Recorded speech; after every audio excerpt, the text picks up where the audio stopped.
Hello, my dear students. Let's start our long-term question answer of chapter What is wrong with Indian films? जिसका कि हम लोग short type question answer देख चुके थे दीपावली से पहले ही. अब लॉन्ग टाइम क्वेश्चन आंसर बना लें. Question number 1. What our cinema needs above everything else is a style, an item, a sort of iconography of cinema, which would be uniquely and recognizable Indian. How far that applies to the Indian cinema today? Discuss. तो हमारा जो film है जिसमें कि style item sort of इकोनोग्राफीज है, तो क्या ऐसा होना चाहिए इंडियन फिल्म में कि हमारा जो इंडियन फिल्म है उसे देखने के बाद लोग यह कहें कि इंडिया को रिकॉग्नाइज करें, यानी इंडियन की पहचान हो उससे.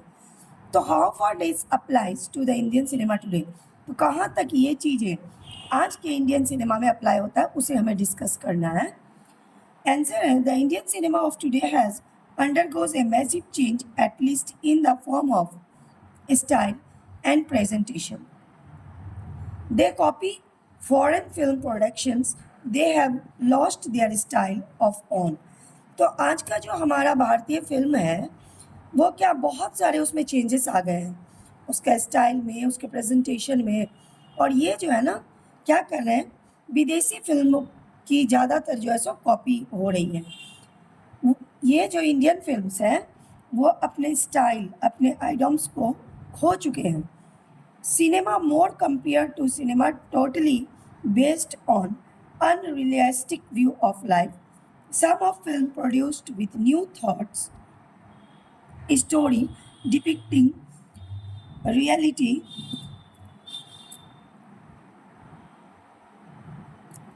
of life with characters coming from the lowest state of society has made a grand success. तो सिनेमा में जो है क्या कंपेयर कर सकते हैं हम लोग. हमारा फिल्म जो है हमारे भारत में, जैसा कि हम लोग स्टोरी में देखें कि बहुत सारे रियल चीज़ हैं जिसको कि हम फिल्म जगत में अगर दिखाएं तो काफ़ी पॉपुलैरिटी मिलेगी, काफ़ी पब्लिश होगी हमारी मूवी. लेकिन ऐसा नहीं है, रियलिटी ऑफ लाइफ कहीं नहीं दिख रहा है कि सिर्फ जो है सो स्टाइल यही सब दिखाया जा रहा है. और ख़ास करके वेस्टर्न कल्चर्स जो है ज़्यादा प्रभावित कर रहे हैं हमारे फिल्म जगत को. दस statement is perfectly true with respect of Indian cinema. तो इसीलिए यह जो स्टेटमेंट है वह वास्तविक है और हमारे फिल्म जगत के लिए. Should cinema B looked upon A form of creativity expression.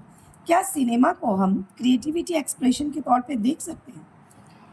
Cinema is a powerful media of communication.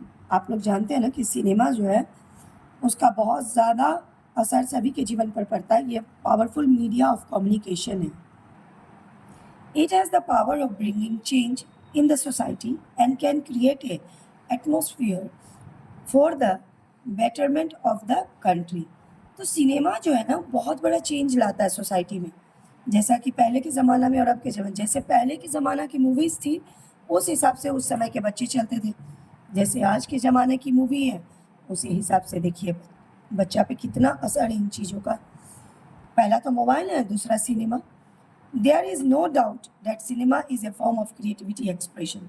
इसमें कोई संदेह नहीं है कि सिनेमा जो है वह क्रिएटिविटी एक्सप्रेशन है. There is a creativity in all the different aspects of film production.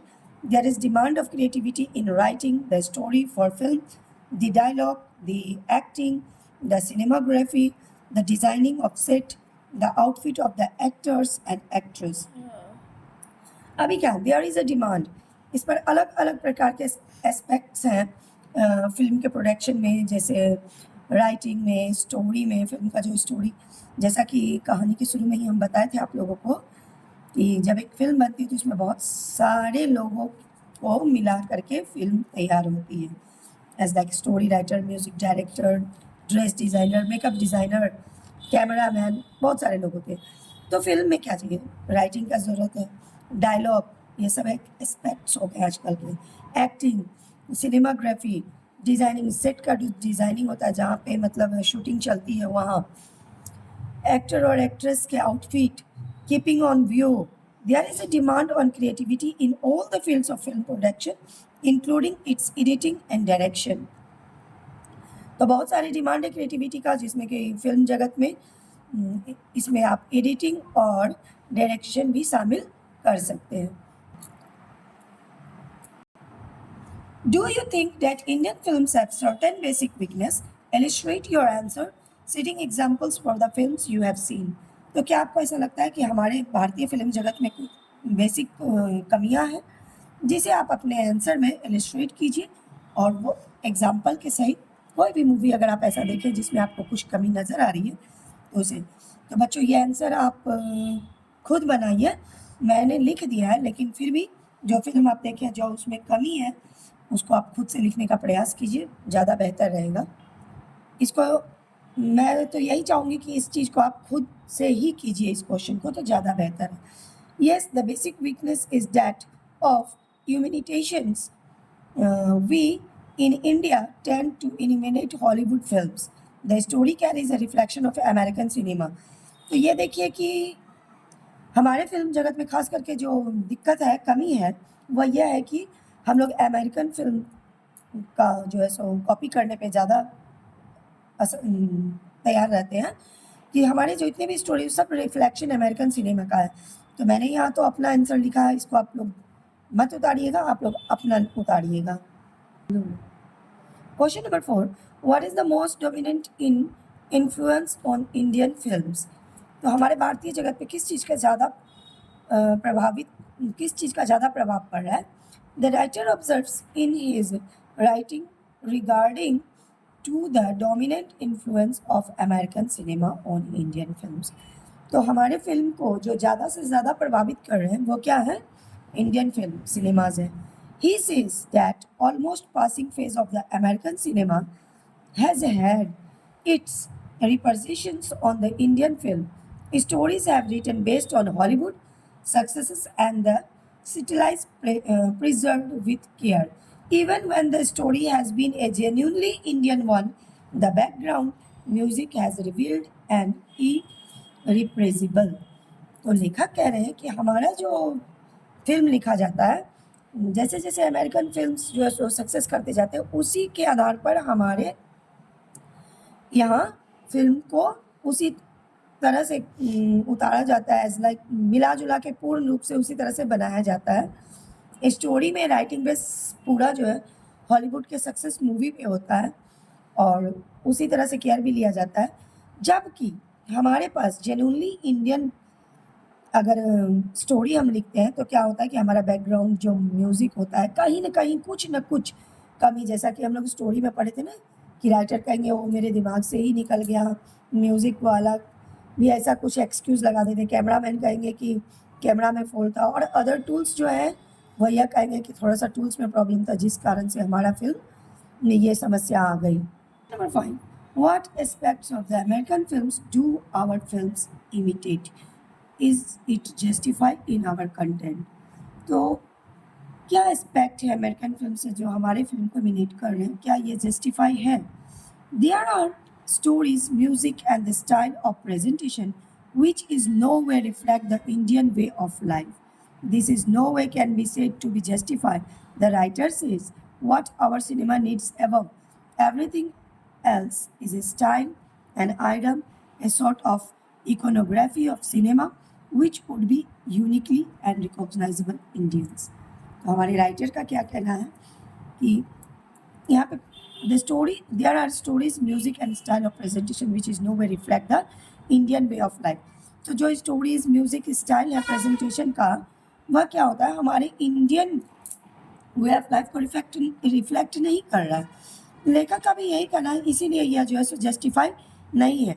और लेखक का कहना है कि अब जो ऊपर एवरीथिंग है जैसे स्टाइल, आइटम और sort of iconography which would be uniquely and recognizable India, तो इन सब की वजह से भारत को जाना उचित नहीं हो पा रहा है। हमारे पास ऐसी बहुत सारी चीज़ें हैं जिससे हमको हमारे फिल्म जगत को प्रसिद्धि मिलेगी अगर हम अपने भारत के बहुत सारे ऐसे चीज़ें हैं जिसको अपनी मूवी में उतार के दिखाएं, तो इससे काफ़ी हमें रिकॉग्नाइजेबल होगा। लेकिन हम लोग तो ऐसा कर नहीं पा रहे हैं, यही पूरा कहानी में लेखक ने कहा भी है और यही आंसर में कहा जा रहा है कि because so it is said to be justified. Sheet 2 में आपका है group discussion. Discuss the following topics in group और pairs. Television programs do a lot of harm to students. इस पर आपको डिस्कस करना है टेलीविज़न पे जो प्रोग्राम्स आते हैं वह स्टूडेंट को क्या क्षति पहुंचा रहे हैं. The rising incidents of crime are the offshoot of violent scene on Indian celluloid. तो राइजिंग एक्सीडेंट्स जो है वो क्राइम पे ऑफशॉट क्या दिखा रहा है, वायलेंट सीन्स इसमें इंडियन को क्या दिखाया जा रहा है, इस पर आपको एक डिस्कस करना है. मुझे तो ऐसा नहीं लगता है कि टीवी पे जो भी प्रोग्राम आता था या अभी भी आ रहे हैं उससे बच्चों को कोई हार्म हो, ऐसा तो मुझे नहीं लगता है. उससे कहीं ज़्यादा हार्मफुल आजकल के लिए बच्चों के लिए मोबाइल हो गया है, क्योंकि बच्चे जो हैं मोबाइल का यूज़ कम और मिसयूज़ ज़्यादा कर रहे हैं. तो जबकि मोबाइल एक बहुत अच्छी चीज़ है, लेकिन फिर भी टेलीविज़न से बच्चों को उतना हानि नहीं था, क्योंकि टेलीविज़न पे बहुत सारे मोरल स्टोरीज़ और बहुत सारी चीज़ें ऐसा आया करता है जिसे बच्चे देखकर कुछ सीख पाएंगे. तो वीडियो पसंद आए तो प्लीज़ लाइक कीजिए, शेयर कीजिए, मेरे चैनल को सब्सक्राइब कीजिए. और कहीं कोई दिक्कत आ रही है आप लोगों को, अगर कहीं कुछ फॉल्ट नज़र आ रहा है तो प्लीज़ आप लोग चैनल को आप लोग जो है सो कमेंट करके बताइए. आप लोग का कोई भी इंटरेस्ट मैं नहीं देख रही हूँ अपने चैनल पे, क्या प्रॉब्लम है उसको आप लोग ज़रूर एक बार मेरे साथ शेयर कीजिए. तो मैं जो भी आप लोगों की समस्या है उसे हल करने की प्रयास करूँगी. Thank you. Have a nice day.